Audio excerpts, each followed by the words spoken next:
Басы қасында өзім жүрмін. Димаш Құдайбергеннің қарындасы отбасылық бизнесі туралы айтты. Өнерлі Айтбаевтар отбасының мүшесі Димаш Құдайбергеннің қарындасы Раушан Құдайберген жеке кәсіпке бет бұрып жатқанын айтты. Ол Оян бағдарламасына сұхбат беріп, жеке кәсіппен айналысып, мейрамхананы басқарып отырғанын жасырмады. Мейрамхана ашу отбасылық идея десем болады. Ата-анамның, әсіресе әкемнің тарапынан туған ой. Соны бізде ұнатып, қостап, қолдап кеттік. Бірден құрылыс жұмыстарын жүргізіп, бизнес саласының қыр-сырын меңгеруге ізденіс жүргіздік, деді жас кәсіпкер.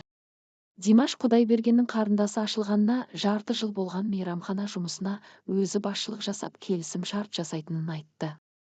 Идея ортақ болғанымен, басы қасында өзім жүріп үйреніп кеттім. Барлық ұсақ-түйек шаруасына, ұйымдастыру жұмыстарына өзім араласамын.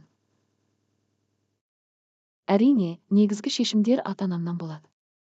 Бірақ күнделікті өзім бас-көз болып, ұжыммен сөйлесіп басқарамын.